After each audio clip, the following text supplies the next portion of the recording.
नमस्कार दोस्तों, मेरा नाम शैलेंद्र तिवारी है। आपका होस्ट, आपका दोस्त and business consultant and coach आपके सामने दोबारा मैं प्रेजेंट हो रहा हूँ। एंड सबसे पहले तो thank you very much to all the lovely family member and friends. आप लोगों ने हमारी पुरानी वीडियो को बहुत ही पसंद किया और मैं हमेशा कहता हूँ, मैं दोबारा भी कहूँगा कि लूट सको तो लूट लो, लूट सको तो लूट लो, राम नाम की लूट, फिर पछता के क्या होगा जब प्राण जाएंगे छूट। क्योंकि जब अपने मन का होता है तो बहुत ही अच्छी बात है, और जब अपने मन का नहीं होता है तो उससे भी बड़ी बात है, क्योंकि वो होता है ऊपर वाले के मन का। और ऊपर वाला जो रामचंद्र जी का नाम है, वो किसी का भी विनाश नहीं करते हैं। जैसे ही आप उनका नाम लेंगे वैसे ही आपके सारे के सारे काम पूरे हो जाएंगे। एक छोटी सी स्टोरी मैं आप लोगों से शेयर करना चाहता हूँ, जो अपने मन का नहीं होता उस बारे में।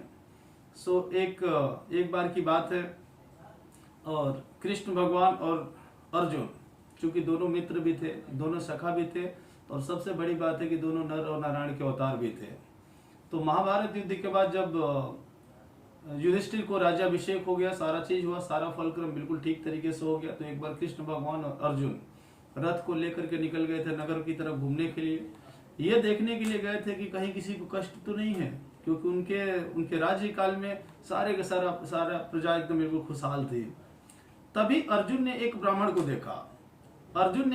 को देखा जो भिक्षा मांग रहे थे। तो अर्जुन ने कहा कि हमारे राज्य में ऐसा कौन सा व्यक्ति है जो भूख से पीड़ित है। उनको उस पे ब्राह्मण पे बड़ा दया आई, तो ब्राह्मण को उन्होंने बुला करके और अपने रथ में रखे थे कई सारे सोने की मतलब पोटली रखे थे, जवाहरात की पोटली रखे थे। उसमें से एक पोटली उठा करके उन्होंने ब्राह्मण को दे दिया।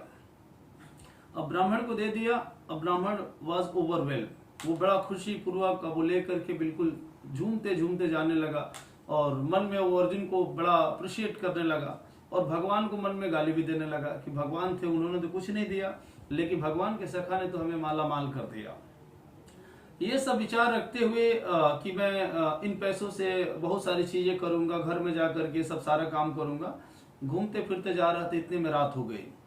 रात हुई, जैसे जैसे वो नाचते झूमते जा रहा था, तो रात के टाइम पे उसी जंगल में कुछ डकैत जा रहे थे।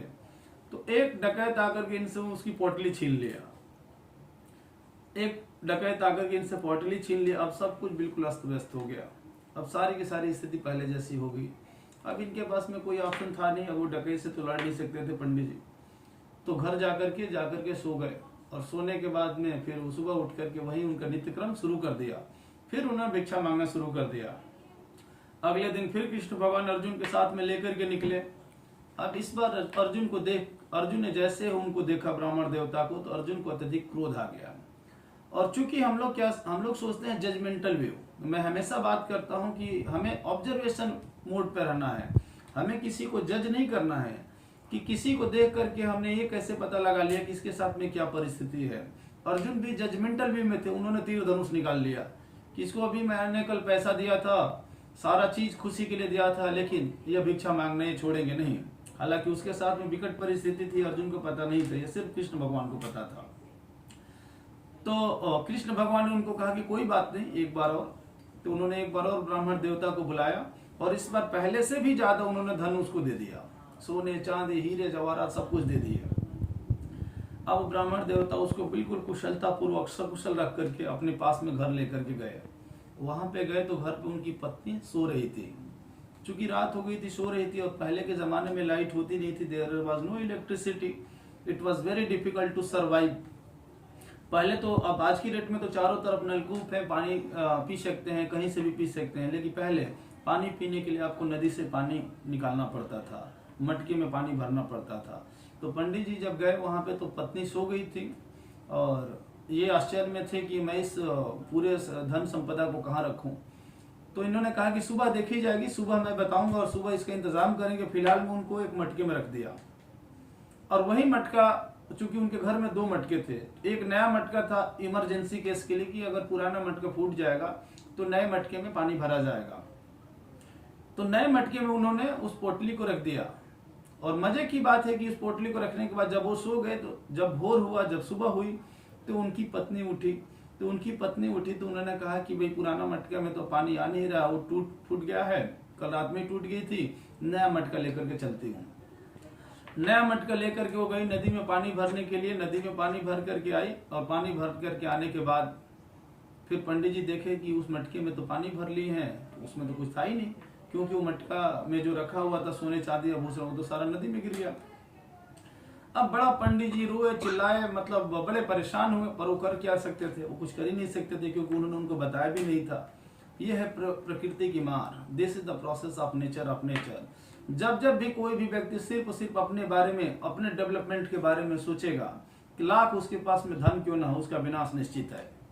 यही उनके साथ में हुआ, क्योंकि उनके पास में एक राइट स्ट्रेटजी नहीं थी, परोपकार की भावना नहीं थी, लोगों को सपोर्ट करने की भावना नहीं थी। क्योंकि दुनिया में हजारों लाखों लोग ऐसे हैं जो लोगों की टांग खींचते हैं।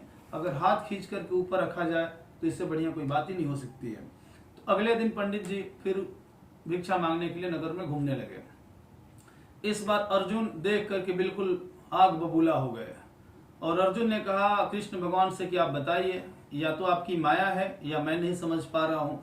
इनको मैं 2 बार से लगातार ये सब दान दक्षिणा दे रहा हूँ, लेकिन फिर भी अपने काम को नहीं छोड़ रहे हैं। अर्जुन उस समय भी जजमेंटल व्यू में थे। तब अर्जुन का हाथ रोकते हुए कृष्ण भगवान ने कहा कि कोई बात नहीं, अब इस पर मुझे हैंडल करने दो। उन्होंने ब्राह्मण देवता को बुलाया और ब्राह्मण देवता को बुलाने के बाद उनको एक सिक्का दिया, सिर्फ एक सिक्का चांदी का, एक सिक्का उनको चांदी का दिया। और ब्राह्मण देवता से उन्होंने कहा कि आज का आप खाने पीने का इंतजाम आप कर लीजिए। वो ब्राह्मण देवता चांदी के सिक्के को तो लेकर के गए, लेकिन मन ही मन में कृष्ण भगवान को बहुत ज्यादा गाली देने लगे। उन्होंने कहा कि इनका दोस्त जो है अर्जुन, वो तो मुझे इतना सोने चांदी आभूषण दिया, ये भगवान होकर के सिर्फ एक सिक्का दिए हैं, इस सिक्के का मैं क्या करूंगा, ये तो मेरे किसी काम का ही नहीं, इससे मैं क्या कर लूंगा, एक दिन ज्यादातर खा लूंगा, तो मैं किसी का एहसान क्यों लूं, मैं भी एक सिक्का किसी न किसी को दे दूंगा। अब रास्ते में जा रहे थे, नदी के किनारे से जा रहे थे, तो उन्होंने एक मछुआरे को देखा पंडित जी ने। जब पंडित जी ने मछुआरे को देखा तो मछुआरे से कहा कि भाई ये सिक्का तुम रख लो, ये तो मेरे किसी काम का नहीं है। तो मछुआरे ने कहा कि भाई मैं तो फ्री में किसी का कुछ भी नहीं लेता हूं, अगर आपको मुझे सिक्का देना है तो आपको मेरी तरफ से कुछ लेना होगा। तो पंडित जी ने कहा कि ठीक है कोई बात नहीं, तुम दे दो जो देना चाहते हो। तो मछुआरे ने उनको एक मछली दिया एक सिक्के के बदले में। अब उस मछली को पंडित जी ने कमंडल में रख लिया। कमंडल उनके पास में था, भिक्षा मांगते हुए कमंडल रखते थे, तो मछली को उन्होंने कमंडल में रखा।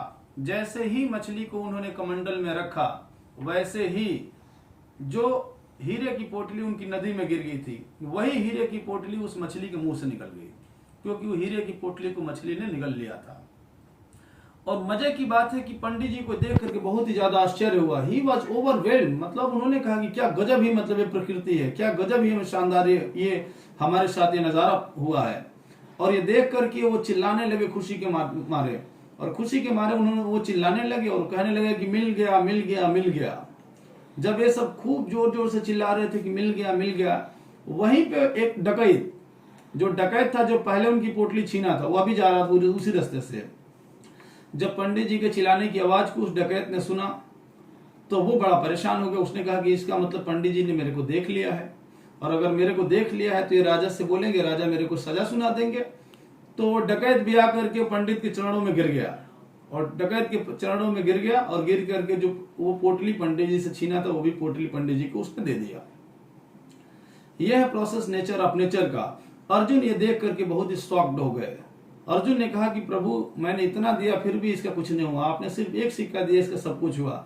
तो कृष्ण भगवान ने कहा कि जब तुमने दिया तो यह अपने पैसे से सिर्फ अपने बारे में काम करने के लिए सोचा था, और जब मैंने दिया था तो उस पैसे को परोपकार की भावना में किसी को देने की नियत से रखा है, इसीलिए इसके साथ में अच्छा कर्म हुआ है। और चूंकि इसकी बुरी सोच पहले थी, इसलिए इसके साथ में पहले बुरा कर्म हुआ है। क्योंकि मेरा पर्सनली ये मानना है कि अगर आप चाहते हैं कि सारे फैसले हो आपके पक्ष में, तो ईश्वर की तस्वीर लगा लीजिए तहे दिल के कक्ष में। सो इसी के साथ में थैंक यू वेरी मच दोस्तों। I wish you all the best. Have a great day. Thank you very much.